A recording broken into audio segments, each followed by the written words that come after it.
Et salut l'équipe, petite vidéo FAQ, on vous en avait parlé un petit peu, vous avez été nombreux à nous faire des questions, des paragraphes, des retours. On voulait tous vous remercier, enfin tous les trois vous remercier parce qu'on est plus de 1000 au moment où on tourne la vidéo, un peu plus, même 1100, 1100, ouais, ça va à très grande vitesse là. Ça 1100 fait chaud. abonnés sur la chaîne. C'est le TGV. On s'attendait pas du tout à avoir autant de visibilité, enfin moi je sais pas vous d'ailleurs, mais Pas aussi vite en tout cas. on en parle à pas chaque aussi fois, vite. voilà. Et on voulait aussi remercier, en plus de votre présence sur la chaîne, de toutes les personnes qui viennent nous voir en tournoi, qui viennent nous faire des retours positifs ou négatifs et instructifs sur la chaîne. Enfin, je sais pas vous, moi ça me fait chaud Là, au cœur. Ouais, ça on fait vient chaud de au rentrer cœur, hein. de Cannes et il y en a quelques-uns qui sont venus, c'était vraiment cool quoi. Il y en a plusieurs qui m'ont appelé par mon prénom. Il y en a même qui m'ont même pas parlé ça. Benjamin, tu avais un, je ne les ai jamais vus. C'est beau. Donc ça fait plaisir. Et donc on vous avait prévu une petite vidéo FAQ. On a eu pas mal de questions. Tu veux qu'on commence peut-être par... Les amis, avant de se rentrer dans le sujet de cette FAQ, petit instant pub avec nos deux amis. Donc on a un nouveau partenaire pour la chaîne des Fous du Sud et ça nous fait très plaisir. C'est l'Atelier des échecs. Donc l'Atelier des échecs, c'est un club en ligne pour lequel moi je travaille personnellement, je donne des cours là-bas. Et c'est une offre qui vous permet d'avoir pas mal, voilà, un contenu très, très diversifié. Donc par exemple, moi je donne des cours sur un répertoire d'attaque avec E4.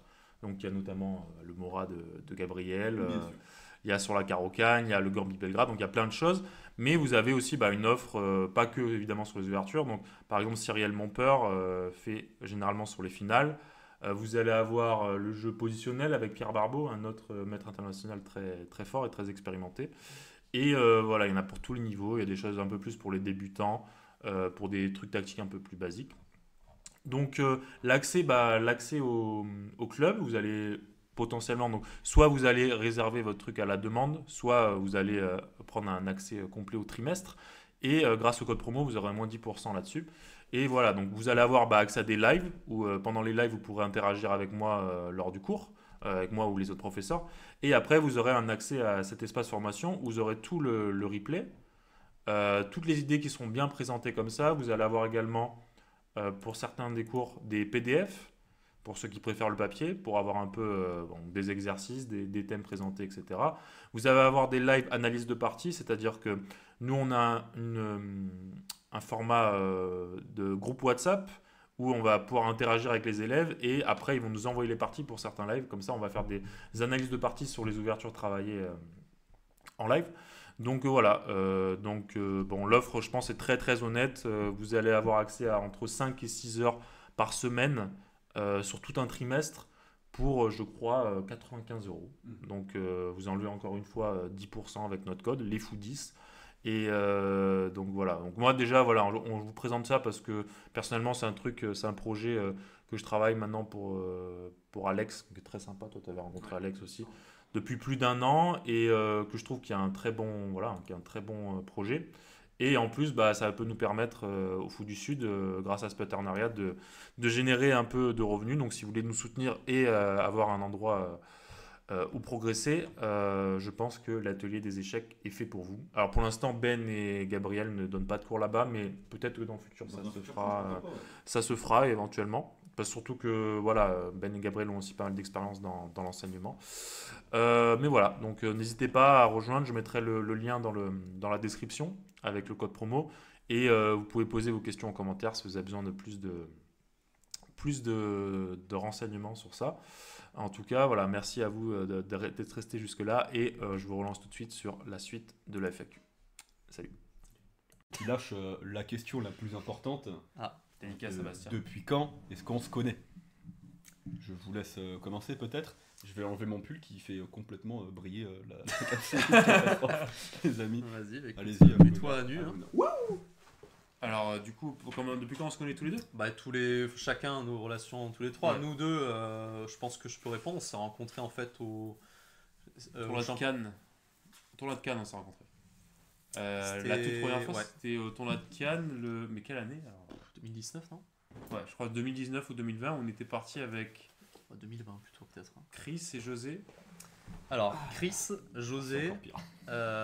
c'est une cata ce que tu nous fais.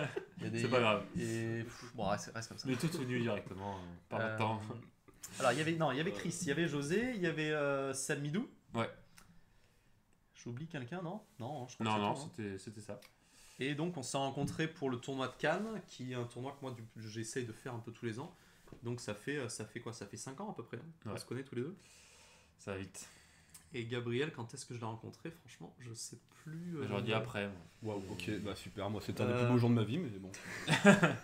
Super, bon, on passe. Non, on passe, la vas-y. première fois, on a vraiment beaucoup échangé, c'était à Albi. Ouais, bah ouais. Je pense que clairement, c'était une personne qui m'a soutenu dans mon albigeoise. J'ai fait un championnat de France à 2,5 sur 9. Il était chaud. Et je me suis mis des caisses pendant pas mal de soirs du coup. Et je Gabriel t'ai m'a- soutenu là-dedans, hein, dans m'a la accompagné démarche. à l'apéro Bien sûr, certains toujours. soirs. Non, je pense que Ouais. c'était en 2000. Albi, c'est quoi, 2022? 2022, ouais. Ouais. Et en gros, je pense que c'était juste avant. Moi, j'avais organisé le tournoi de le festival de Cassis. Ouais. On s'est croisés brièvement, mais on n'a pas trop discuté. Et alors, je sais pas qui a lâché le call de faire le France ensemble, mais du coup, 6 mois après, on était à Albi ensemble, quoi. Moi, Avec je Thibaut, toi, Chris, etc. Je Quentin. fréquentais un peu Quentin, moi. Hmm. Parce qu'il Ah ouais. il venait à Sanary déjà. Exact, ouais. Et donc, du coup, on se fréquentait Ouais, un ok. peu, donc c'est sûrement comme ça. Et tous les Ouais. deux, du coup? Oula. Ouf, ça remonte. Oula là là. Et je pense qu'on avait 7 ans, hein, ou 8. Enfin, quand j'ai commencé les échecs, en fait. Non, moi je pense que c'était quand moi j'avais 9 ans, je crois, quand on s'est C'était en rencontrés, poussin. ouais. C'était un poussin. Donc, la première année où j'ai commencé les échecs, Vous avez quel âge? on se Parce jouait que là, on tout le On temps. a 27 ans là. À 27 ans. hein. Donc ça fait 18 ans maintenant que on s'est rencontrés en tant qu'adversaires sur l'échiquier en fait, hein, dans les Bouches-du-Rhône. Chez les jeunes, on faisait partie des Des meilleurs, on peut le dire. Disons. Et du coup, souvent, on s'affrontait dans les qualificatifs pour les championnats de France, notamment. Donc que ce soit championnat de Bouches-du-Rhône, championnat PACA. On s'est affronté de nombreuses fois dans les trucs du type Open 13 et tout aussi. Les peut-être les TIP même. TIP, j'en ai fait très très peu, donc Peut-être C'est pas quoi, TIP. TIP? c'était des compétitions jeunes. Ça existe encore. Qui existent encore d'ailleurs. Ouais. Ouais, c'est tournoi pour les jeunes. Alors à l'époque c'était amical, c'était même pas homologué FID. Ah Tous ouais, les ok. dimanches matin, c'est Jean-Marc Chauvet qui a organisé ça, merci à lui, parce qu'il a fait beaucoup pour le département d'ailleurs. Ouais.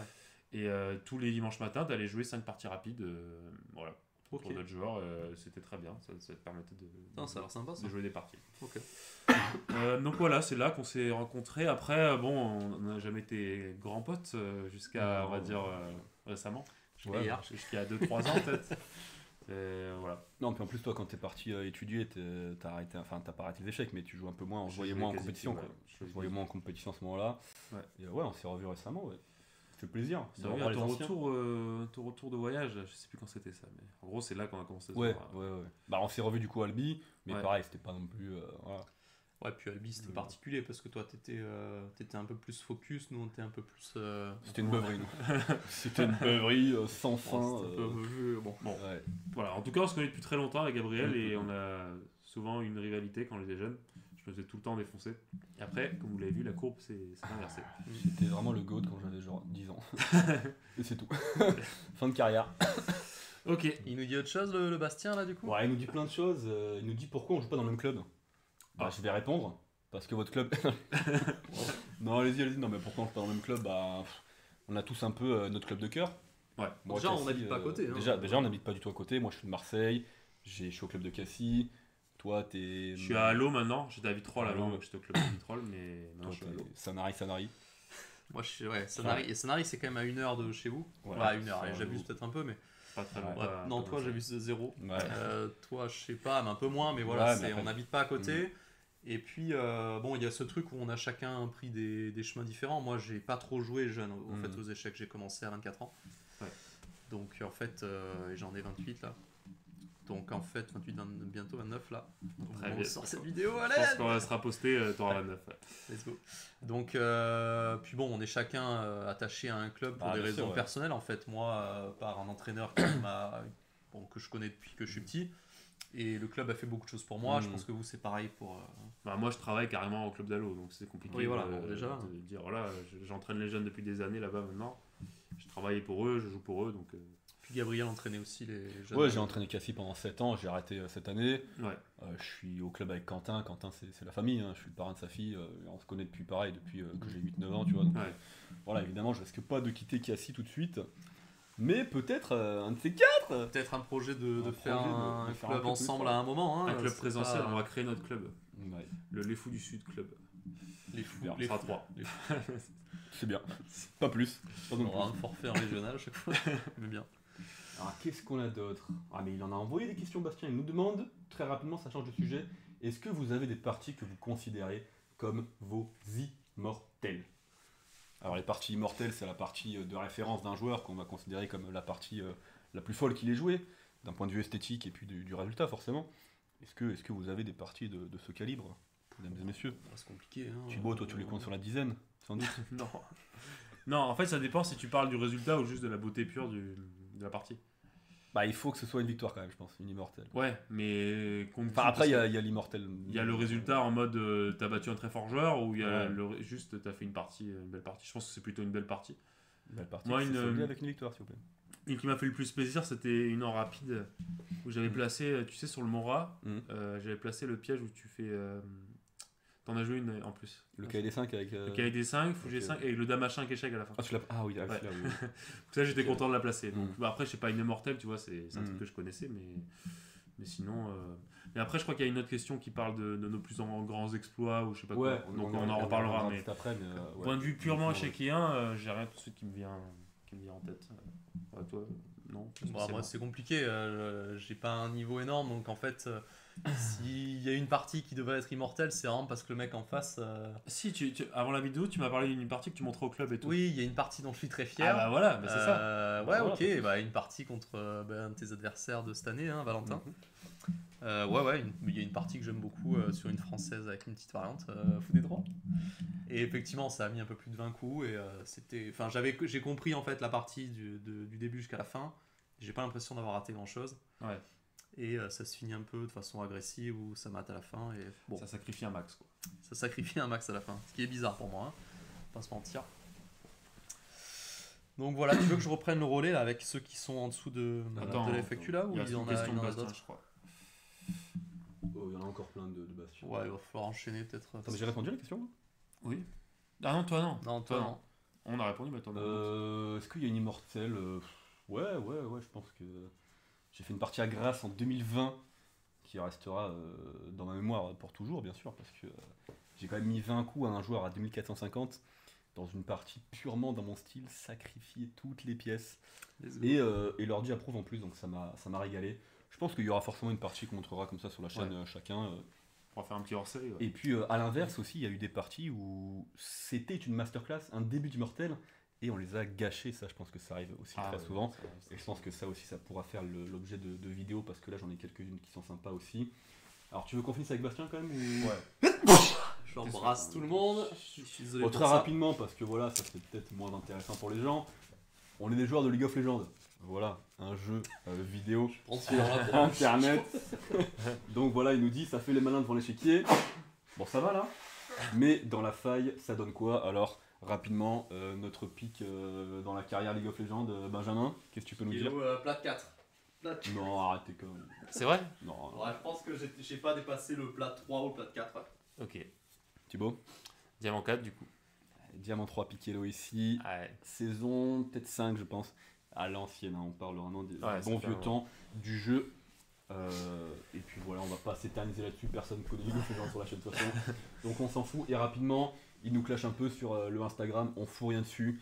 Écoutez, c'est vrai, mais éventuellement on va quand même se mettre à On mettre envoie des du- stories à chaque vidéo. Quand On même. envoie des stories, mais bon, il n'y a pas de contenu dessus, il y a pas de... Ouais, il On faudrait n'a même qu'on pas mis mette- une photo dessus. On a pris Ouais, une photo, vraiment. tu sais, de nous sur 3 échiquiers Ouais. à Cannes. ouais, là. on Il faut faudrait la mettre qu'on- là, ouais. On va la On va la poster, poster Ouais, là. on va essayer de poster un peu des photos de nous pendant les tournois ou des trucs comme ça.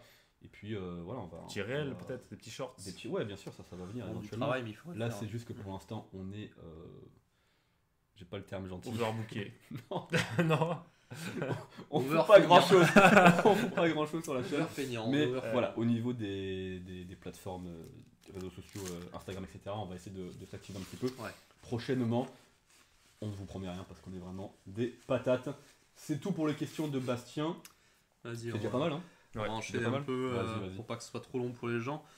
The Wawag. Pouvez-vous chacun d'entre vous raconter quelques anecdotes les plus folles de votre tournoi Oh, d'échecs? On en choisit une chacun peut-être. Ouais, rapide, vas-y. Bon, peux moi commencer, très oui. rapide au championnat de France malheureusement. Alors c'est pas une belle anecdote, hein, parce que bon, c'est vrai que j'en ai quelques-unes, mais ok, on va parler d'un truc un peu sérieux. Cette année, au championnat de France, à l'Alpe d'Huez, il y a eu un arrêt cardiaque pendant une partie d'un vétéran. Alors c'est folle dans le sens où on s'attend jamais en fait à ça, et on a tendance aussi à oublier que c'est une pratique, les échecs qui est quand même demandeuse en énergie en fait. Bien sûr. Il y a beaucoup de stress et tout. Il a fait un arrêt cardiaque devant la partie. Alors il y avait des médecins, notamment les filles un peu du top niveau là. Pauline Guichard. Pauline Guichard est médecin, je crois que c'est elle qui est venue entre autres aider la personne. Elles sont sorties correctement, hein, je crois, la personne. Alors la personne a été réanimée, ça a été un gros choc pour tout le monde, mais oui, elle est partie ensuite en hélico de l'Alpe d'Huez à Grenoble, Ok. je crois. Et ouais, voilà. Donc ça, c'était folle dans le sens, c'est entre guillemets un peu inédit pour moi, mais c'est sûr que c'est pas dingo quoi. Bah, ce qui est fou en plus, c'est que du coup, toutes les parties ont été arrêtées. Mis sur pause, Les joueurs pouvaient sortir carrément de la salle de jeu et tout. Ah, mais pouvaient, étaient obligés en fait. ouais. Là, ils ont évacué la salle de ouais. jeu parce qu'il fallait garder un cercle bien forcément sûr, déjà de respect par rapport à la personne et pour les premiers secours, etc. Et donc tout le monde est sorti. Alors, le plus important était la vie de la personne, Bien on va pas sûr. se mentir. Maintenant, si on parle purement échecien, comment savoir, ok, une personne qui a un niveau qui commence à être correct, elle a la partie dans la tête pendant une demi-heure. Ouais. Ça a duré, on a mis au moins 45 minutes ou 40 minutes avant de rentrer dans la salle. Toutes les pendules étaient en pause. Et on a décidé, enfin eux ils ont décidé de reprendre la partie. Moi je pensais que ça allait être annulé. Ouais, dur d'annuler aussi. Ouais, Dur d'annuler si t'as Matan 2 sur l'échiquier. Tu fais comment pour lui dire c'est annulé? Et en même temps, ok, l'autre a eu une demi-heure de plus pour réfléchir, tu vois. Ouais. Ouais, compliqué. Bon, échiquièrement c'était un peu particulier, mais c'est quelque chose qui m'a marqué, alors pas dans le bon sens du terme, mais qui était quand même une sacrée expérience. Ouais. Vas-y, je te laisse le flambeau, le relais. Moi, je pense que l'anecdote la plus folle que j'ai eu en tournoi, c'est quand on m'a invité à San Francisco. Donc, en fait, on m'a contacté en avril 2023 pour faire un tournoi à San Francisco, tout frais payé. Donc, vol d'avion, billet d'hôtel et aussi payé pour jouer. Donc, moi, à l'époque, j'ai à peu près 2300. Je me dis, c'est une opportunité formidable d'aller en Amérique, d'être payé, tout ça. Il s'avère en fait que quand j'arrive au tournoi, donc j'arrive avec un ami qui s'appelle Sébastien, que je salue s'il regarde la vidéo. Et donc on arrive, et en fait on se rend compte d'un truc, c'est que on est des machines à point hello, c'est-à-dire qu'on joue que 3 parties par jour, 3 parties longues par jour, donc en 1 heure plus 30 minutes, contre des petits jeunes qui se relaient tout le temps, des petits jeunes très très doués et sous-classés, généralement des Asiatiques, faut pas se mentir, qui sont du coup très doués tactiquement, etc. Et qui en fait, en Amérique, il y a la particularité que pas tous les événements sont classés feed, ils ont leur propre elo, donc l'elo USCF, l'elo américain. Et donc ces jeunes-là peuvent avoir entre 2200 et 2300 à elo américain, ce qui est leur vraie force, et environ 1900 ou 2000 en feed. Donc évidemment, dès qu'on fait une nulle contre un joueur comme ça, on se fait allumer à l'elo. Et donc je crois que j'ai fait... T'avais quel elo quand t'es parti là-bas? J'avais 2320 à peu près, par là. Et j'ai fait à peu près 30 parties longues en 9 jours. Ou 10. Ou 10. Ouais, ok. Au niveau de l'arbitrage, c'était n'importe quoi. Parce qu'en fait, comme c'est les parents qui payent cher pour jouer, qui financent tout le truc, du coup, les arbitres sont à leur botte. Donc, j'ai eu peut-être 17 ou 18 fois les noirs et le reste les blancs. Tu vois, quasiment 2 fois plus les noirs que les blancs. Ils changent les appareillements d'un élément, s'ils ont pas envie de jouer contre nous, voilà, ils en mettent un autre, s'ils sont fatigués, alors que nous, voilà, on enchaîne. Donc voilà, une catastrophe, mais bon, c'était vraiment le piège, quoi. Une fois que tu es là-bas, après, tu te dis, bon, je sais pas trop quoi faire d'autre, parce que moi j'ai mon billet d'avion dans 10 jours, c'est eux qui me payent la chambre d'hôtel, donc si je dis que je joue plus, je fais quoi? Je me prends un hôtel ailleurs dans 10 jours, tu vois, pendant 10 jours. Donc ouais, compliqué, mais bon, une anecdote intéressante. Bon, j'ai perdu, je pense, 70 ou 80 points Elo là-bas. J'ai limité les dégâts, on va dire. En plus, je trouve que je jouais pas trop mal, c'est ça qui était... C'est ouf, c'est un piège, quoi. En gros, quand je faisais 6 sur 9 en score, je prenais moins 30, quoi. Honnête. Ouais. Tu vois, c'est honnête. Contre des joueurs d'une force qui, je pense, entre 2002 et 2003, je prenais moins 30. Et donc, c'est un peu un déclic pour moi parce que du coup, je suis revenu très très énervé de ce tournoi, et à partir de là, j'ai commencé à vraiment progresser et Et l'été suivant, en fait, j'ai gagné quasiment 100 points Elo en France. Magnifique. Voilà, c'était un bel antidote. Tout vient à point, à qui sait t'attendre. Voilà, donc c'était mon anecdote, le piège de San Francisco, qui n'était pas à San Francisco d'ailleurs, c'était à 80 km de San Francisco, donc on pensait visiter San Francisco, mais pas du tout. Le guet-apens de A à Z. Ouais. Incroyable. Et toi, du coup? Et toi? Pour moi, très rapidement, alors c'était dans un ancien club, c'était pas à Cassis. Je ne citerai pas le nom de ce club, mais j'étais dans un ancien club à moi. Commence par Gambit. Non. Non. D'accord. Non, sinon je l'aurais dit, il n'y a pas de Ah, tu ok. vois. Bref. Et donc, il y a plusieurs joueurs du club qui veulent partir faire un tournoi hier. Et on n'est pas invité avec mes amis Yacine et Adam. Je sais plus, enfin, peut-être qu'ils nous ont. Je pense pas qu'ils nous aient proposé, mais bref, on s'en fout. Mais on avait envie d'y aller, quoi. Astro Boys. Donc, Astro Boys, on va en parler après. On y va quand même de notre côté et tout. Et alors, le plan de génie, c'est que pour éviter de payer un logement, on s'est dit qu'on allait acheter une tente et camper sur la plage. Alors, comment vous dire que ça s'est très mal passé. En plus, premier jour, on arrive, on installe la tente sur la plage, on n'y arrive pas, c'est un bordel, machin et tout. On va se baigner, l'eau est à 3 degrés. On ressort, on est gelé. C'était Donc- quoi la période du tournoi? Ah, c'était en été, hein, mais Ah, c'était en été. vraiment, on s'est gelé. La mer était à 5 degrés. Ouais. Donc, on arrive, on se baigne, il fait trop froid, on n'arrive pas à dormir. Le lendemain, on a la partie. Je me suis littéralement endormi sur l'échiquier. Je suis parti et donc il y a un des gens de mon club qui vient me voir et qui me dit mais comment ça se fait que tu t'es endormi, qu'est-ce qui se passe, machin et tout. Je lui ai raconté un beau bar de l'espace pour pas qu'il sache qu'on est en train de dormir sur la plage, machin et tout, bref. Et bon, le tournoi s'est très mal passé, on a fini à payer un hôtel malgré tout et à tous perdre 50 points Elo, donc c'était une catastrophe Ah. vraiment. Ouais. C'est surtout illégal de dormir sur Et les c'est plages. totalement illégal en plus, mais on s'est dit, oh, ça passe, il n'y a rien qui va dans cette anecdote, vraiment. Ne signalez pas cette vidéo à la police, je vous en prie. Oh, il y a prescription quand même, hein, c'était il y a un moment, quoi. C'était 8 ans. Hein. Ah ouais, bon, ça va alors. Ouais, quand même. Hein. Bref, voilà. Magnifique. Comment gérez-vous votre état de stress en partie, vos émotions? Est-ce que vous êtes comme Kasparov, expressif et virulent derrière l'échiquier après avoir fait une erreur? Ou à l'inverse, est-ce que vous êtes plutôt comme Karpov, vous êtes de glace, vous cachez vos émotions et vous êtes quelqu'un qui se contrôle lors d'une erreur? À ton honneur, Thibaut. Moi je suis plutôt expressif dans les parties. Ouais, t'es Kasparov, toi. Moi je suis Dans Kasparov. tous les termes, mec. Non, je suis sur les expressions. En fait, ouais, j'ai souvent. En fait, c'est surtout aux erreurs de l'adversaire. Quand je comprends pas son coup, je vais vraiment avoir un. Une Icaro, quoi. Voilà, je vais faire une Icaro. Mais sinon, au niveau des émotions, parce que c'est un peu plus large comme question, je pense aussi à comment gérer le stress. En fait, souvent, ce que j'ai remarqué aux échecs, c'est qu'on stresse quand on est gagnant. Ouais, tout Parce le temps. que quand on est gagnant, il y a l'excitation de gagner la partie et il faut arriver à gérer ça pour pas se précipiter et faire une connerie à ce moment-là, en fait. Ouais. Et donc, c'était un gros problème pendant très longtemps. Je m'étais à trembler et tout pendant les parties, c'était horrible. Donc maintenant, j'essaie de faire un peu de respiration profonde, quoi. Quand ça m'arrive, respirer longtemps. Ouais, pareil. Voilà, donc je pense que c'est une des manières de gérer le stress.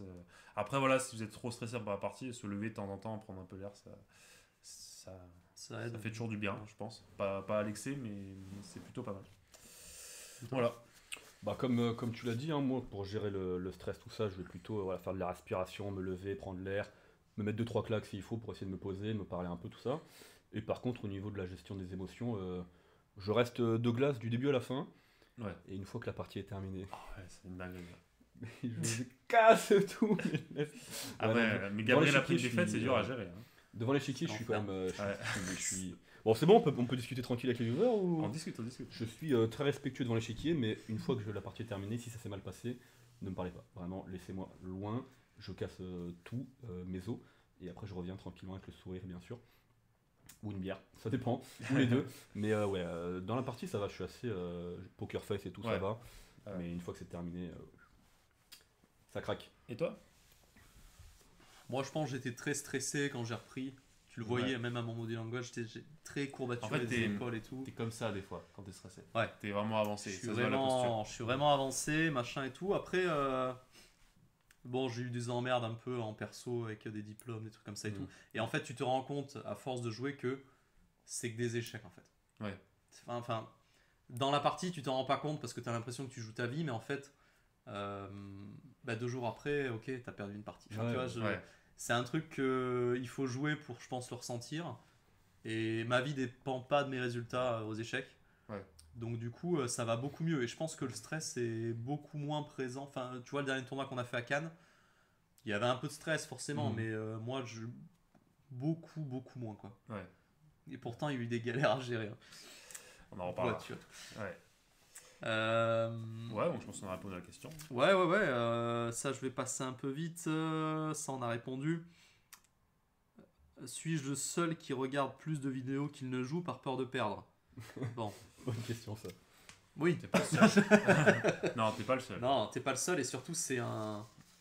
Je pense que c'est un fléau un peu de nos jours parce que le stress prend trop de place.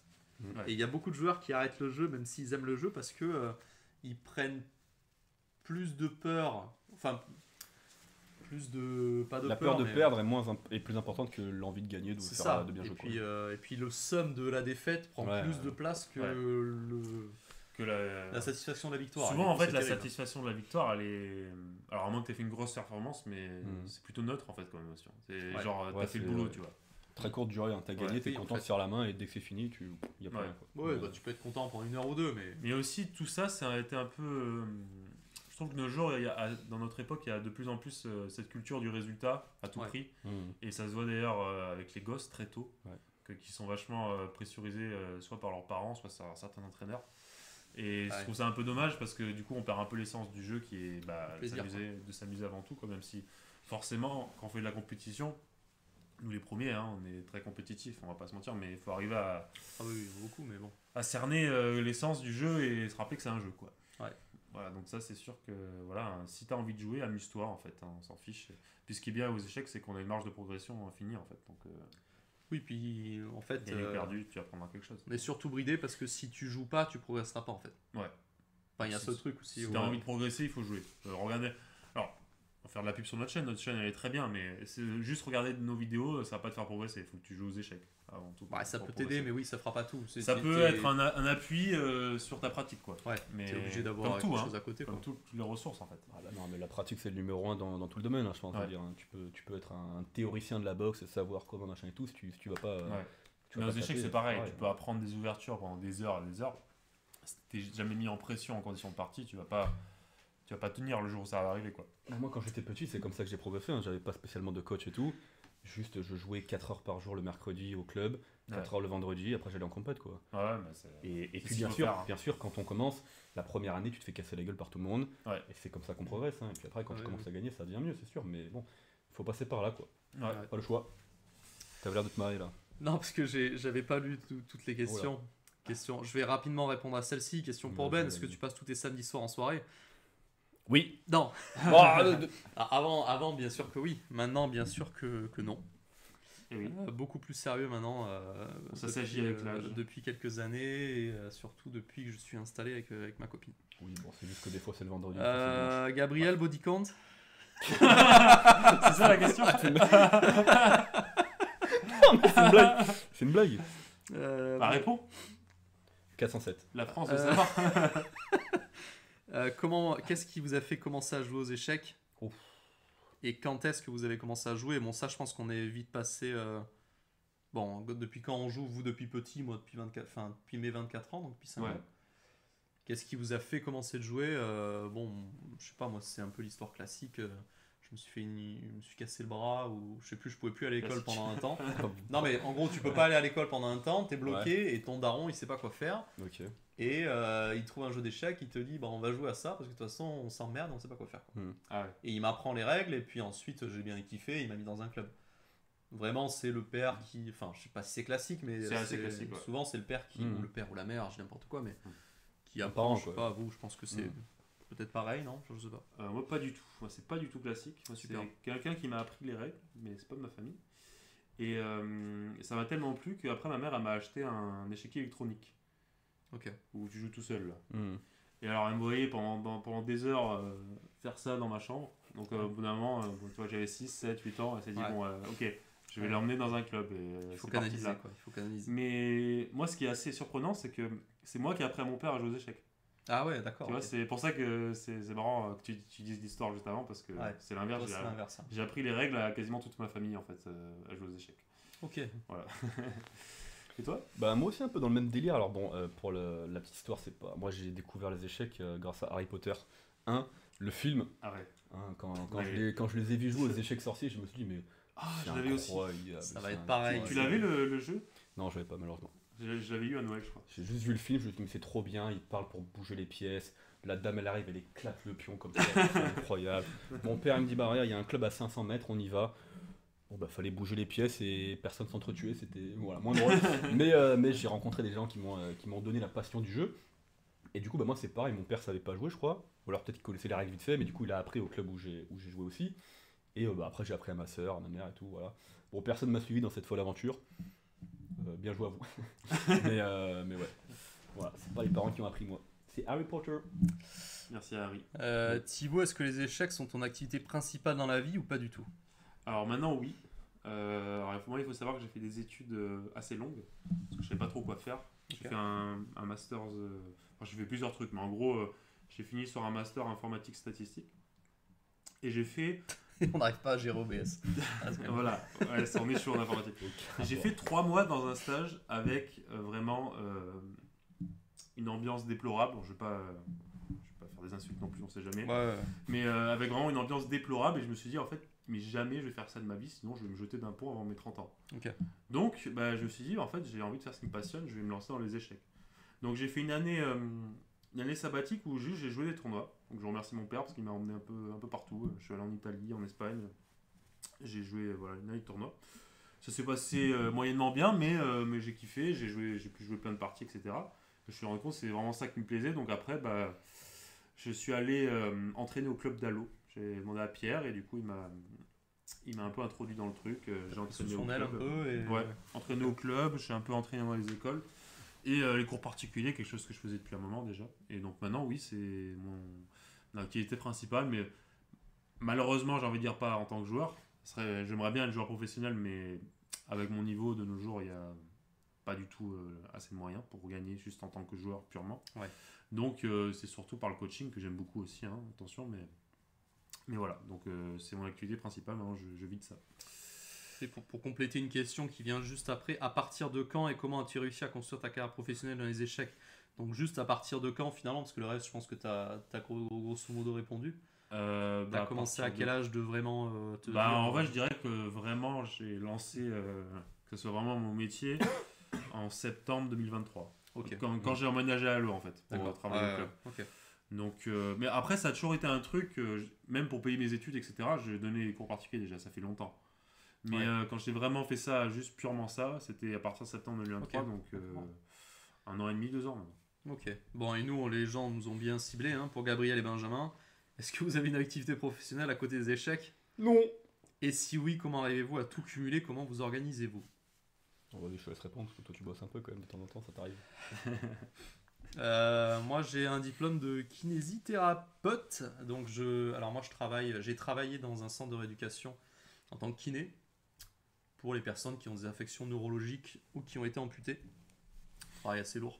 Mais voilà, là, j'avais pris un temps d'arrêt pour plusieurs raisons. Cette année, je travaille beaucoup moins. Mais à partir de l'année prochaine, je vais reprendre. Enfin, même avant. En fait. Même cette année, en fait. Même cette année, je reprends. Et c'est. Alors, comment on arrive à gérer ça avec les échecs à côté, c'est toujours un peu compliqué. En fait, c'est très facile de gérer vie professionnelle et loisirs, passion. Ouais. Parce que, alors moi, je travaille 4 jours par semaine. Donc, j'ai le week-end plus un jour de repos. Et donc, bah, soit on peut s'entraîner, on peut jouer, on peut poser des vacances pour les tournois. C'est assez simple. Ce qui commence à devenir compliqué, c'est quand tu mets la vie amoureuse dans l'équation. Ouais. Et là où bah, tu as les 3 jours plus tes vacances, enfin 3 jours par semaine plus tes vacances, et il faut jongler entre ce que tu as envie de faire personnellement, ce que tu as envie de faire à deux, et ce que tu peux faire aussi. Tu vois ce que je veux dire? Ouais. Donc des fois c'est un peu compliqué, mais cette année je m'en sors assez bien. Alors forcément c'est plus facile à s'organiser quand on n'a pas les mêmes objectifs et obligations que toi. Ouais. Bon, moi si je vais en tournoi et que ça se passe mal, c'est pas cata, tu vois. Toi, Ouais. toi ça te retarde dans peut-être quelque chose Ouais, après. de plus grand. Après, ça moi reste, aussi, vu ça qu'on reste un lance des tournoi. rods et c'est chiant. Hein. Hmm. Mais voilà. Mais bon, moi, je le gère quand même assez bien. Et puis il faut savoir juste donner du temps un peu pour chacun. Et bon, à chaque moment de ta vie, de toute façon, je pense qu'il faut mettre certaines choses en avant et d'autres entre parenthèses. Moi, je rajouterais un truc aussi, c'est que Tellement beau, ce que tu dis. si on a vraiment envie d'avoir le temps pour quelque chose, on peut le prendre, toujours. Oh, mais Ouais. ça, enfin, Toujours. Enfin, les gens. Petite Alors, musique là, petite musique. il y a des gens, ils ont Chialé. toujours on va dire un agenda très chargé, etc. Mais globalement, dire j'ai pas le temps, quand c'est quelque chose qui vous tient vraiment à cœur, ça reste une excuse. Ouais. Ça reste un truc derrière lequel on se cache parce que si on a vraiment envie le temps de prendre le temps, on le prend. La plupart du temps, après, il y a des cas extrêmes, je dis pas, mais. C'est beau. Non, mais mais... typiquement, je prends l'exemple d'une personne de mon club, Denis, qui nous disait j'ai jamais le temps de venir en tournoi, jamais le temps. Depuis qu'il a goûté au tournoi, il prend le temps. Hein. Ouais. Je t'assure qu'il prend le temps. Donc, Ouais. alors oui, il bosse beaucoup et tout, mais ok, il vient quand même. Ouais. Tu veux peut-être répondre à la question toi aussi? Bon, très rapidement, moi j'ai fait comme Thibaut, j'étais prof pendant 7 ans. Toi, t'as au bien club, commencé plus au tôt, club hein. de Cassis et dans les écoles. Et quand j'ai arrêté, bah voilà, je me suis mis à fond dans les échecs, purement pour moi. Je fais un peu d'intérim à droite à gauche comme ça. Il faut bien gagner sa vie, hein, mesdames et messieurs, pour payer les tournois de fou qu'on fait. Ouais. Et puis voilà, bah là par exemple, typiquement, là, bientôt je vais commencer un boulot agricole. Alors comment je vais gérer ça, je sais pas, écoutez, hein, ça va être compliqué, mais on va le faire. On va essayer d'au moins toujours libérer 2 heures par jour pour les échecs, pour bosser un peu, il faut. Et après, bah, on va poser les vacances hein, pour aller en tournoi, bien sûr. Tournoi, ouais. Est-ce que vous comptez faire une vidéo comment bien se préparer pour une ronde d'un tournoi? Non. Ça pourrait être intéressant pour les plus débutants. Alors pas forcément pour les plus débutants d'ailleurs. Mais Bah, typiquement, moi je suis débutant, je me prépare pas. Quoi. J'y vais C'est ça. comme bah, c'est ça, pour on y ça, va. ouais. C'est ça le truc. Après, se préparer De toute façon- peut-être mentalement ou avant Ouais. un tournoi, ça Mhm. oui, peut-être. Mais quand vous êtes débutant, de toute façon, la partie va pas jouer dans l'ouverture déjà, de 1.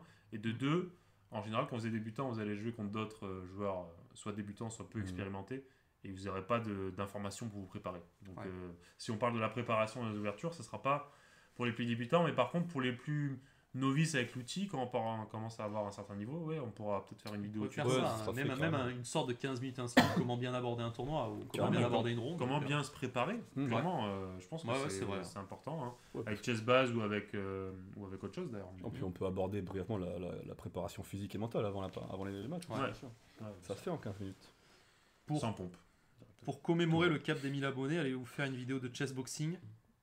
Bah vas-y, c'est mieux. Bah suis écoute, pas sûr, Très hein. très chaud.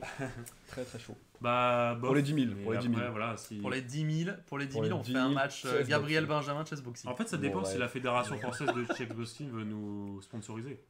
Si elle nous sponsorise, Il lance la perche. voilà, n'hésitez pas. Hein. Nous, on fait tout ce que vous voulez, hein. Voilà. Alors, Molo. Mais n'hésitez pas. Quand même.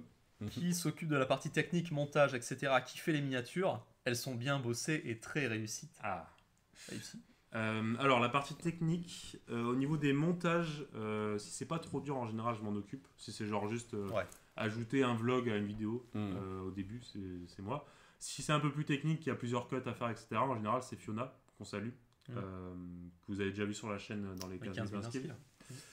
Et sinon, ouais, en général, je m'occupe de... Parce que comme on filme les vidéos sur mon ordi, je m'occupe de récupérer la vidéo, faire la description, la poster. Bon, c'est pas un travail de fou non plus, hein, on va pas... Non, bah pour l'instant on fait pas trop de on montage. fait et tout, quasiment donc, pas de montage, Ça donc, va. c'est pas un travail de fou. En fait, le plus gros travail, c'est de tourner les vidéos, hein, clairement. Et après, au niveau des miniatures, alors c'était Ben au début. Alors les premières, si vous allez voir les premières, c'est moi.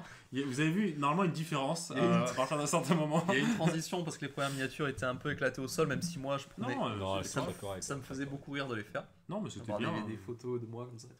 Ça me faisait bien rire. Par contre, ça s'est clairement amélioré au fur et à mesure parce que j'ai laissé la main. Ouais, c'est ma copine qui a pris le relais depuis maintenant 3-4 mois et qui a des bonnes notions de Canva déjà, donc qui Ouais. utilise ce logiciel pour faire des trucs assez quali, c'est bien, elle fait Ouais, des trucs carrément. Fait des trucs quali. Hein, moi, toujours différents quasiment, Mm. et voilà, elle arrive à incorporer nos têtes ou des photos et faire un truc assez parlant, et je pense que depuis qu'on a ça aussi, on gagne peut-être un poil en visibilité. Ah, c'est sûr. De toute Sur façon, le clip, quoi. c'est plus qualitatif. Ouais, donc voilà, je lui transmettrai en tout cas tes compliments. Petit pronostic selon vous, on va commencer par Gabriel. Qui arrivera en premier à l'objectif de son road? Pas te mentir. No one. Pas te mentir, il y a encore peu, je t'aurais dit moi. Hein, Ok. très confiamment. Mais je pense que Ben, tu as toutes les armes pour atteindre cet objectif rapidement. En fait, Ouais. il faut juste que tu joues plus en fait. Bah, le que problème, vraiment, là on en reparlait, c'est ouais, que non, mais bien effectivement c'est un pro. Bien sûr, bien Quand sûr. tu bosses, tu Mm. peux pas faire, je peux pas faire autant de parties Je dis pas le contraire. longues que Thibaut ou que toi Mm. dans l'année. Mais ok, d'accord, on prend on note hein, ton. On note, on note. Moi, je pense toi aussi. Parce que Ok. Alors, t'es pas le plus proche chez Lelo parce que moi, je suis plus proche que toi, mais après, moi aussi, il y a les normes. Ça va prendre un. Ça va Non, prendre puis un moment. la valeur de 100 Elo de 2004-2005, c'est pas la Ouais, même. c'est très dur. Voilà. Donc, moi, j'ai confiance. Je sais que je vais passer grand maître un jour, mais je sais que ça sera pas aussi dans les 3 mois, quoi. Donc, moi, je te vois bien, voilà, si tout se passe bien, notamment si tu joues les tournois cet été, passer avant fin 2025 ton road. Hein. Alors, fin 2025, je sais pas, mais en tout cas. C'est possible. Après, je ouais. sais pas que tu vas le faire, mais c'est possible. Cet C'est de l'ordre du possible. Cet été, il y aura sûrement pas beaucoup de tournois. Enfin, voilà, je serai au championnat de France, je ferai des tournois. J'ai peut-être spoil un truc, je sais pas. Tu vas faire le France, tu vas faire Cassis. Je vais faire le France, je vais faire CRS. Déjà, ça, Ouais. c'est ce qui est sûr avant cet été. Enfin, T'auras les voilà. interclubs. Les interclubs, il y aura peut-être d'autres trucs, je sais pas, on va voir encore. Ouais. Maintenant, mon pronostic, j'espère que c'est moi aussi. Ah d'accord. Non, mais pourquoi? Parce qu'effectivement, je pense que c'est pas par rapport à mon niveau, c'est juste que c'est le palier le plus sur le papier comparé aux 3 plus facilement atteignable en fait. Enfin, Bah après, c'est tous vu les que vous 3, l'avez tous les deux passé. Tu vois. c'est tous les 3 fixer des objectifs assez compliqués, hein, quand même. C'est pas si facile. Alors c'est sûr que Parce que toi, t'as pour moi, je commencé trouve ça tard. pas si facile, hein, mais bon. T'as commencé tard. Nous, voilà, pareil. Passer grand maître à mon âge, c'est un truc qui est plus trop commun. C'est devenu un jeu de très très jeune en fait, les échecs. Ouais. Donc il y en a qui arrivent, hein, mais c'est dur. Mm. Et Gabriel, pareil, bah, il a mon âge aussi, à peu près 27. Donc forcément, on progresse moins vite que quand on est jeune. On n'a pas le coef 40, etc. Mais bon, moi je pense quand même que Gabriel, le jour où il fera pas de tal à toutes les parties. Parfois, voilà. Peut-être un peu plus jouer la position que le style. Je pense qu'il a largement les armes pour passer 2003 assez vite en fait. Ouais, ça me touche. Il faut plus de régularité pour moi. Ouais, clairement. Ça a toujours été un problème, la régularité, parce que bah, typiquement, je parlais de ma partie que j'ai fait en 2020 à Grasse. Mais en 2020, j'ai fait un autre tournoi à Saint-Quentin. La première fois de ma vie que je bats un grand maître. Ouais. Et dans le même tournoi, j'ai perdu contre un 1500. C'est ça. C'est-à-dire que bon. Et là, c'est voilà. c'est ultra C'est assez choquant quoi. révélateur que justement, tu as le niveau pour aller vraiment battre des top joueurs. Mais par contre, il faut arriver à trouver une discipline pour que tout le temps, quand ça soit moyen classé que toi, quasiment tout le temps, tu dois. En tout cas, ne pas quasiment, perdre. quasiment Déjà, jamais moins perdre. perdre quoi. Voilà. Donc ça, c'est pas facile. Hein. Mais à Non, tous les niveaux, je c'est suis pas d'accord. facile. Hein. Surtout avec mon style de jeu quoi. Ouais. Alors, que pensez-vous des échecs en France?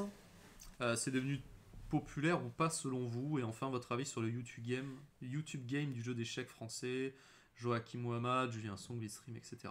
Bon, alors, très rapidement, je me permets, je pense qu'on écrase le YouTube game avec notre chaîne. C'est pas la Il y a question. pas mais- photo. Ah, pardon. Pardon, excusez-moi. Excusez-moi. Non, le YouTube game, franchement, je trouve qu'en France, c'est pas mal. Hein, ce Des qu'on échecs, propose. déjà des échecs, Oui, ensuite bah, le YouTube oui, game. oui. Du coup, Ah, donc. bah, des échecs en des échecs en France France. et ensuite le YouTube game à côté. En vrai, il fasse pique. Mais c'est quand même en essor ces dernières années. C'est en essor, bien sûr, mais. Depuis une série par exemple, on peut peut-être Oui, en parler, mais il y a bon, plus il y a plusieurs d'adhésion. facteurs. Il y a plus Voilà, d'adhésion bien sûr, d'adhésion dans les grâce clubs. à cette Sur série, Internet. ça a buzzé, mais ça a pas non plus. C'est pas ça qui a déclenché un engouement extraordinaire pour nous en tant que joueurs, parce que évidemment, du coup, il y a eu des millions de personnes qui ont découvert les échecs et qui s'y sont mis, mais il y a très peu de personnes qui s'y sont mis sérieusement. Et puis c'est pas ça qui va nous changer notre vie à nous, tu vois. Ouais. L'engouement qui a été mis en place grâce au jeu de la dame, superbe série Netflix. Et après, bon, voilà. Globalement. Je pense que ça aide quand même. Cette série, elle a quand même aidé aussi à la compréhension du. Parce que. Alors peut-être je vais dire n'importe quoi, mais il y a 10 ans, on te disait, moi je joue aux échecs. Si par exemple tu disais Benjamin il joue aux échecs, Benjamin tu l'as jamais vu, tu le vois. Tu le vois un peu comme le geek. Enfin, Oui, tu vois ce que je veux dire, carrément, tu le stigmatises avec une image Ouais, un bien peu sûr. qui est assez. Quand j'étais petit à l'école, Toujours je faisais bolos. Hein. Ah, moi aussi. C'était terrible. Hein. Les jeux aux échecs, c'était vraiment. Donc en fait, je pense que cette série a quand même aidé un peu à Ouais, mais changer peut-être le visage. Oui, voilà. Mais nous, en tant que joueurs, ça ne change En pas. joueur, pas beaucoup. En fait, nous, enfin moi je parle peut-être d'un point de vue un peu égoïste et tout, mais ce dont on a besoin, c'est que le jeu ait plus de visibilité pour qu'on puisse avoir des fonds et donc voilà. Pas assez d'argent dans les échecs. Voilà, c'est Pas un assez sport d'argent de dans les pauvres échecs. quoi. En fait, on n'est pas sur. C'est un sport de. Oui, ouais. C'est une belle discipline. On passe pas à la télé, donc il n'y a pas personne qui a envie de sponsoriser les trucs. Donc les événements que tu essayes de gagner, ils te rapportent que dalle quoi. Ouais, c'est Genre, dur. ouais, la vie d'un professionnellement, joueur- c'est d'un trop joueur dur. pro, Et paradoxalement, c'est un sport de très riche parce qu'il faut débourser énormément Ouais. d'argent quand tu pars en Ouais. tournoi une semaine. C'est pas, Ouais. Tu vas pas faire un tournoi de foot sur un Bien sûr. week-end ou de volley ou je sais pas Ouais. comment ça se passe d'ailleurs dans les autres. Et d'ailleurs, ça me disciplines. permet de rebondir sur le fait qu'en plus de ça, je trouve qu'en France, il y a trop peu de tournois genre. Et encore que dans notre c'est- région, on est quand même pas trop Oui, mal. Hein. et Ouais. voilà. Mais c'est trop peu encore. C'est vrai que j'avais parlé avec d'autres collègues, et il y a des régions où ils ont peut-être 2 tournois par an. Ouais, mais après, il y a des régions où il n'y a pas de club du tout, donc Ouais. qu'est-ce que tu veux faire? Tu vois ce que je Ouais, veux dire? mais, Ouais, mais bon, c'est vrai que dans le PACA, on est quand même chanceux Non, dans le PACA, pour on ça. s'en sort bien. On a pas mal de clubs très Dans le dynamiques. PACA qui font et à le Paris. À Paris, Voilà. on Paris a aussi, un ouais. Paris aussi. Et voilà. le YouTube Game, très rapidement, là. YouTube Bon, Game, vas-y, échec. allez-y, les copains. Joachim Mohamed, bon, moi j'apprécie beaucoup son contenu, je regarde depuis longtemps et maintenant c'est plus ou moins un ami parce que je le connais personnellement, on est déjà parti en tournoi ensemble. Donc voilà, sympathique. Julien, pareil. Alors Julien, je regarde un peu moins ses vidéos, mais ça m'arrive quand même. Et pareil, j'étais parti avec lui à Riga et pour le coup, c'est vraiment une personne en or dans la vraie vie. Donc voilà. Et après, c'était qui le troisième? Blitzstream, etc. Donc je pense qu'on parle un peu de tous. Blitzstream, je pense que... Le stream, je suis pas fan en fait. Disons que j'ai regardé pendant longtemps parce qu'il y avait pas mal d'invités très intéressants. Tout son contenu avec Katchef ou avec Mathieu Cornette aussi, Ouais. c'est assez passionnant. Mais tout seul, quand il fait une vidéo tout seul, je vais jamais regarder. Parce que j'ai Ok. du mal avec la personnalité. Après voilà, c'est. Il en faut pour tous les goûts, de toute façon. Ouais, Sur- bien sûr. Je sais sur- qu'il a sur fait la beaucoup, toile. il a fait beaucoup pour notamment les débutants, toutes ces séries sur les parties pédagogiques et tout, c'est suivi par plein de monde. Ouais. D'ailleurs, c'est une de ses chaînes qui marche le mieux au final, c'est ses chaînes pour débutants. Donc il a vachement, il a fait beaucoup pour les échecs en France. Puis il est arrivé, il arrive avant tout le monde, faut pas se mentir. Il a créé un métier. Ça fait 12 ans qu'il est là, peut-être. Ouais. Sur le Ouais. YouTube. Il a créé un métier qui n'existait pas à l'époque. Quoi. Donc Ouais. on peut que admirer sa résilience et sa persévérance dans le truc. Mais je trouve que ces dernières années, c'est devenu moins bien qu'avant. Et On aime ou on n'aime pas. maintenant, Voilà. quoi. Et vous, vos avis? Franchement, j'ai pas grand chose à rajouter sur ce que tu as dit, à part qu'on est les futurs GOAT du YouTube Game. Voilà. Mais sinon, non, franchement, je partage à peu près le même avis sur ça. Ouais, moi je sais pas trop. Je pense qu'il faut un peu. Moi, il y a des gens que j'apprécie pas trop leur contenu, d'autres que j'apprécie bien, mais à chaque fois que j'en rencontre un, c'est des personnes qui sont très agréables en tout cas oui, et oui, qui, non, qui- oui, qui ça- humainement sont Ouais. sympas. Après, on parle juste du YouTube Game. Je pense qu'il y a voilà, moi j'aime bien Joachim, je regarde un peu moins en ce moment, mais j'ai toujours bien aimé son contenu. Blitzstream, la raison pour laquelle je regarde pas, c'est que c'est quand même énormément destiné à des personnes qui jouent sur Internet. Même si ça reste le même jeu, mais je veux Mhm. dire, Ouais. même dès qu'il y a une discussion ou quoi que ce soit, il met pas forcément, j'ai l'impression, en avant les échecs que moi j'aime bien, c'est-à-dire le lent en fait. Mais il Ah, a toujours Et été du critique coup, sur ça. Ouais. je regarde juste un peu moins son contenu. Julien Sang, je regarde pas trop, même si c'est toujours un plaisir de voir aussi tout ce qu'il apporte aux échecs. Et bon, toi tu as joué contre lui, donc tu as pu un peu lui parler visiblement. C'est une crème. Voilà, très sympa, donc voilà. Nous, je pense qu'on Très apprécie humble. bien tout le monde en fait. Très voilà. humble, je- Maintenant, il y a juste, on peut pas regarder les contenus de tout le monde, déjà parce que sinon il n'y a pas assez d'heures dans une journée, et parce qu'il en faut pour tout le monde, je pense. C'est vrai qu'ici sur la chaîne, on a toujours eu une préférence pour Joachim Mohamed. C'est toujours été un truc Ouais, carrément. qu'on a regardé souvent ensemble, surtout au début, même avant Surtout la au début, chaîne. surtout Même début, avant la ouais. chaîne en fait. Mhm. Depuis Bah, c'est qu'on un se gars connaît, très charismatique, Ouais. il fait comme nous, il fait des rods. J'aime bien sa manière de transcrire un peu ses émotions, etc. Ouais. Après, voilà, là, en ce moment, on est transparent. Ces titres, j'en peux plus. Les gars.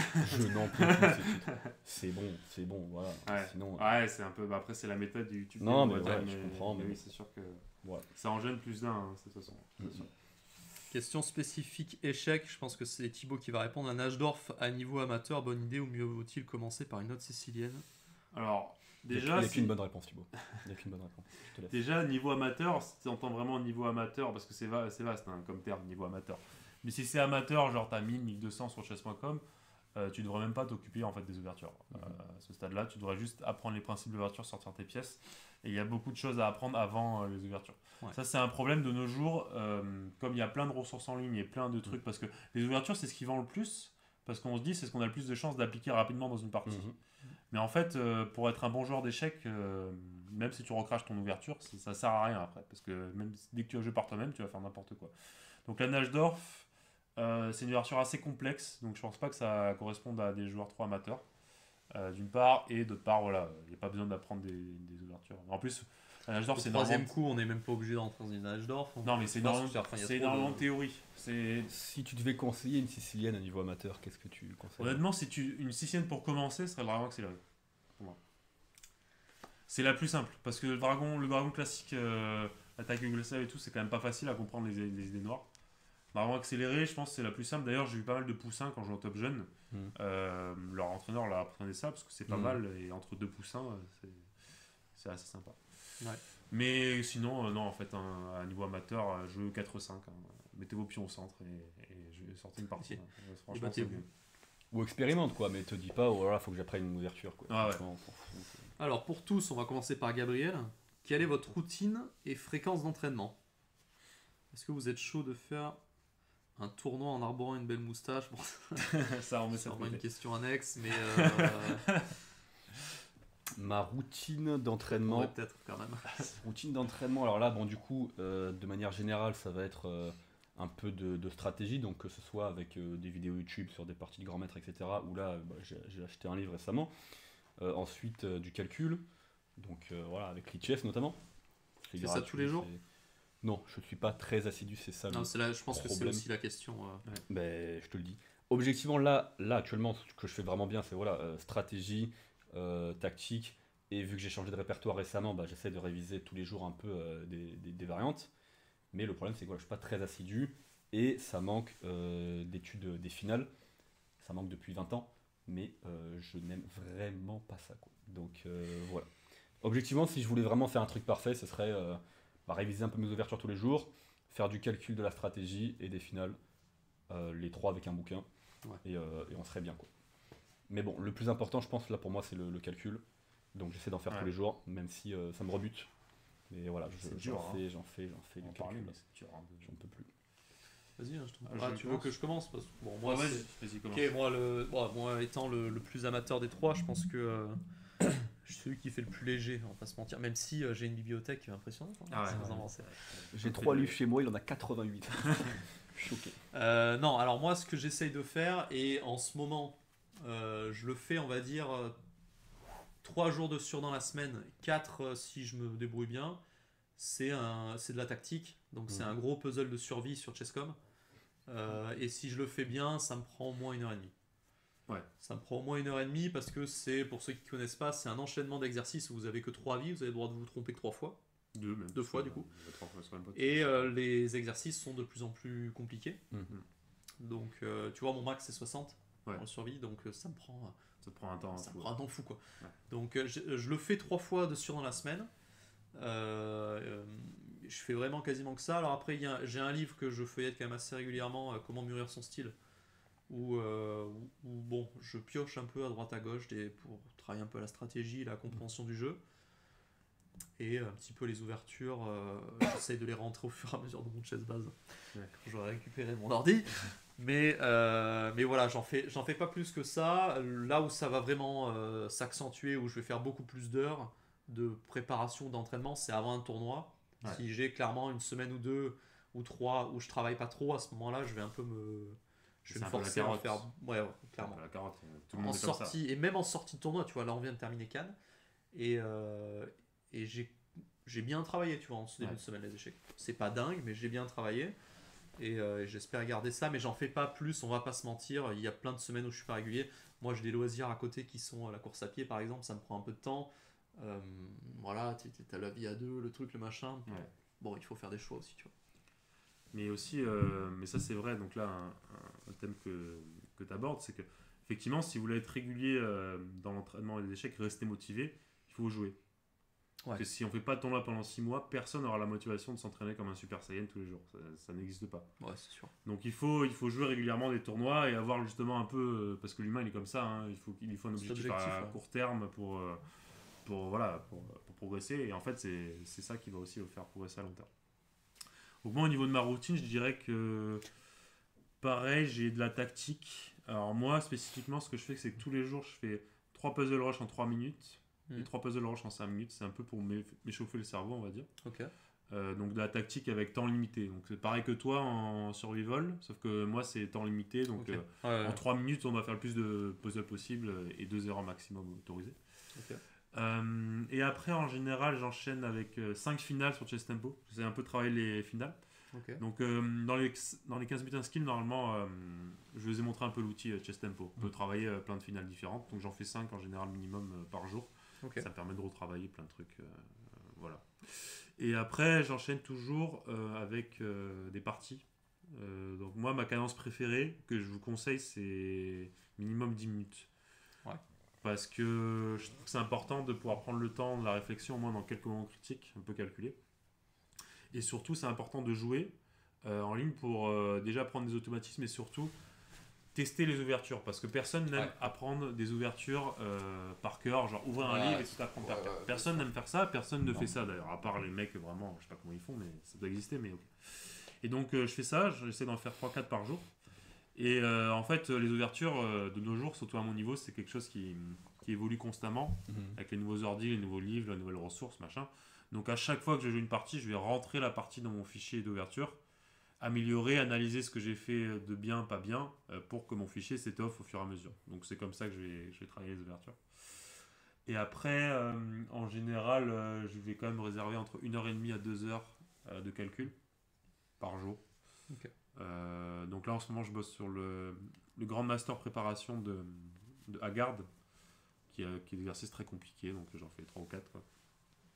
Et de temps en temps aussi je suis inscrit à une académie en ligne qui s'appelle Killer Chess Training, qui est une académie pareil, qui a été créée par Haggard, et donc quand il y a un cours dans la journée, souvent je me connecte. Il y en a, en général il y en a un ou deux par contre. Bah, vous voyez là la grosse différence entre c'est... nous deux, l'entraînement c'est pas du tout le même. Après, Par contre, dis bien, enfin je sais pas, enfin dis bien, c'est toi qui vois, mais le temps que tu passes dans les ouvertures à plus bas niveau, je pense que, je suis pas sûr que tu le conseillerais. Il y a peu d'intérêt, mais enfin moi comme je viens de te dire, je passe peu de temps en fait à étudier les ouvertures. Ouais, bien sûr. Tu vois, même à mon niveau, ce que j'étudie le plus dans les ouvertures, c'est juste analyser mes parties que je viens de jouer et regarder ce que j'ai mal fait. Mais sinon, les ouvertures pures, alors ça va m'arriver, surtout en préparation en tournoi. Mais effectivement, c'est pas ce que je conseillerais en maximum pour m'autoriser. Et après aussi, ce qui est important, notamment quand on commence à monter en niveau, c'est la condition physique. Donc moi je mets ça dans ma routine. Après, je sais pas si c'est une routine échiquienne, mais 5 fois par semaine, je vais à la piscine et je vais nager mes 40 longueurs en général pour essayer de me maintenir en forme, quoi.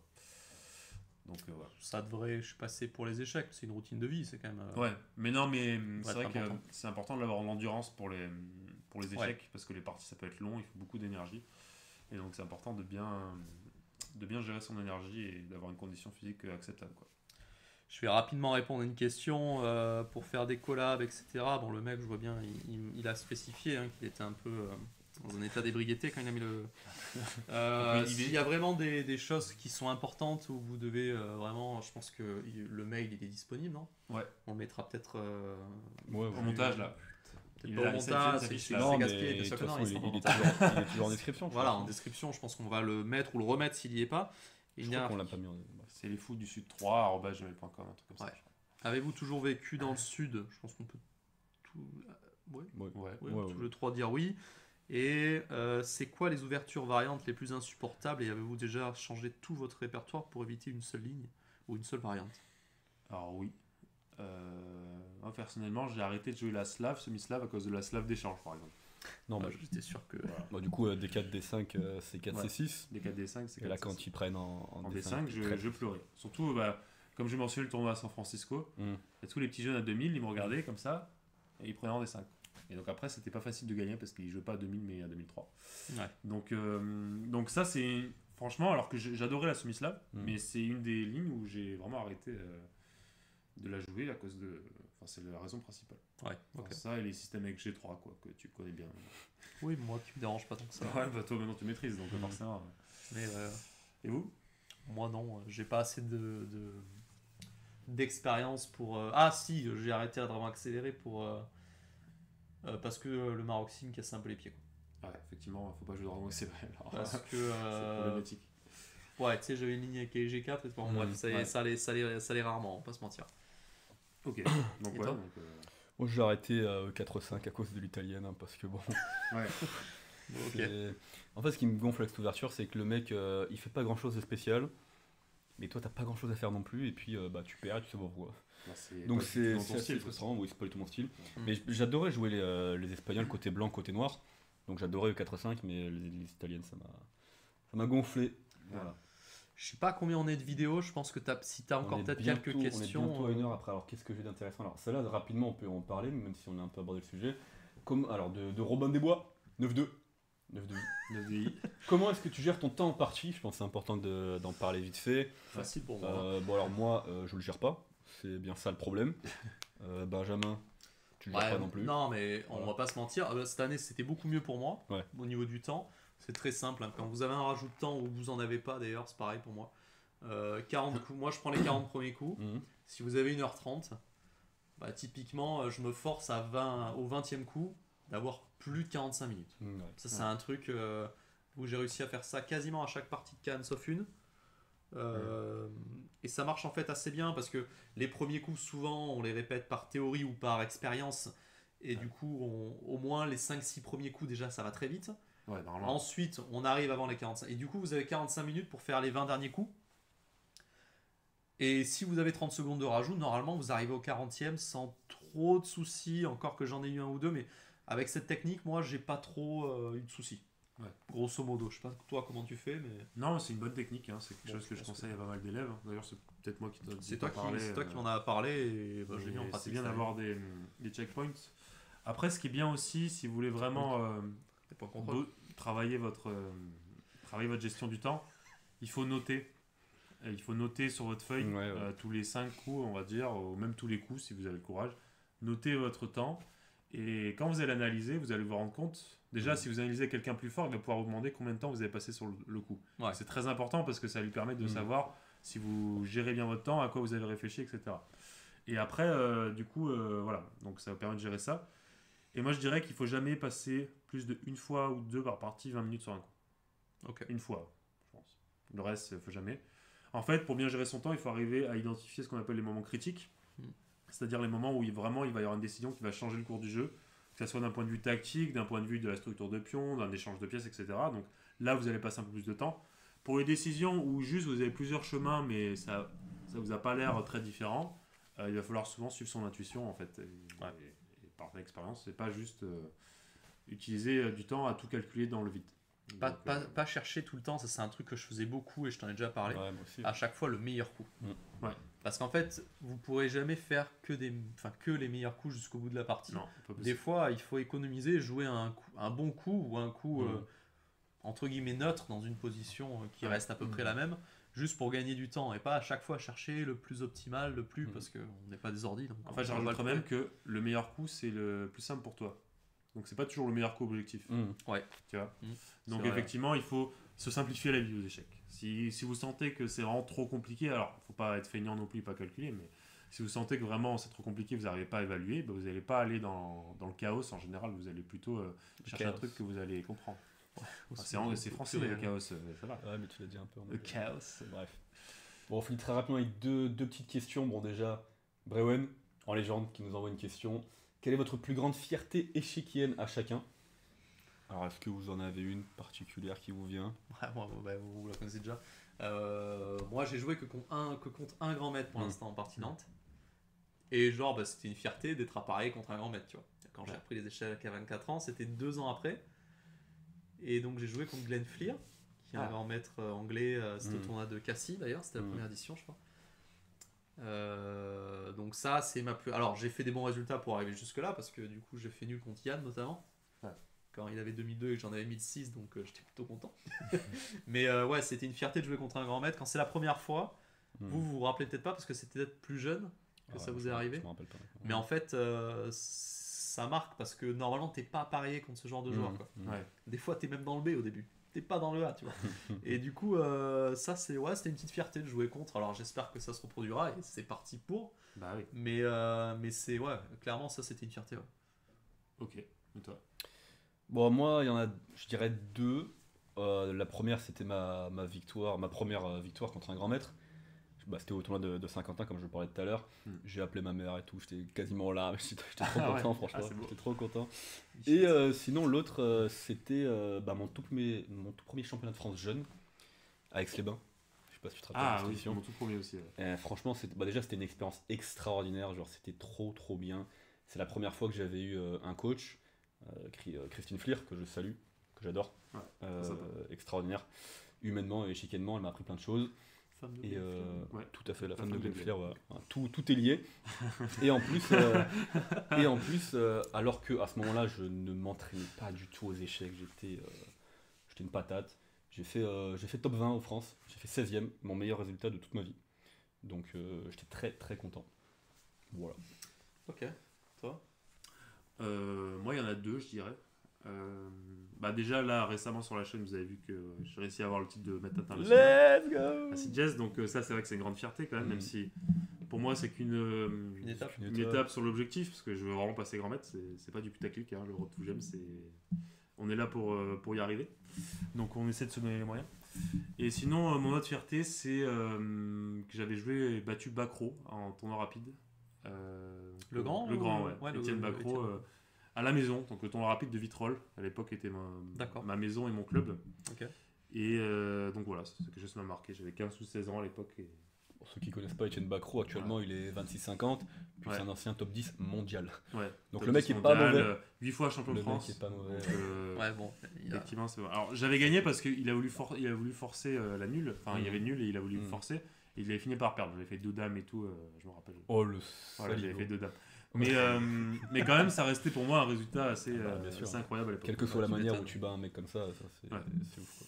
Ok, voilà, et on termine rapidement avec la question de Million Liberté 44. Ah, c'est Mehdi. Ah, c'est Mehdi. Non, Mehdi, ça va, je connais pas. Des lives prévus pour une meilleure interaction avec votre communauté. En vrai, pourquoi pas? Alors, dans un avenir proche, là, tout de suite, je sais pas. Pourquoi pas, hein. Déjà créer une chaîne Twitch, peut-être on peut faire ça. Créer une chaîne Twitch pour faire des petits lives de temps en temps. Et puis, sinon, au-delà de ça, comme j'en parlais tout à l'heure, peut-être que avant les tournois, quand on est tous les trois ensemble, on peut lancer même un live Instagram, tu vois, et parler un peu avec la commu de nos objectifs pour le tournoi, et de parler, de répondre aux questions, etc. quoi. Ça peut être pas mal. Je pense qu'on va essayer de faire l'effort de au moins créer, d'ici le lancement de cette vidéo FAQ, au moins créer la chaîne Twitch pour que vous puissiez aller la follow dans la description. Et je pense qu'on va s'y mettre assez tôt. Hein. On peut, après voilà, il y a un problème de manque de régularité, je pense, sur la chaîne Twitch. Après, si on fait une chaîne Twitch, on sera pas obligé d'être tous les trois, je pense. Non, bien sûr. Non, mais ça c'est sûr, vous nous aurez pas. On pourra lancer, tout le temps, tous les trois, c'est impossible. Je pense que ce qui peut être intéressant, c'est un peu dans nos routines d'entraînement. Par exemple, si on fait de la tactique. On peut brancher le Twitch et faire de la tactique avec le chat. Une bonne idée ça. Ça permet d'interagir avec la communauté et en même temps. Un concept de fou. Bon, ça existe déjà. On est en train de révolutionner. Non, mais effectivement, 2010.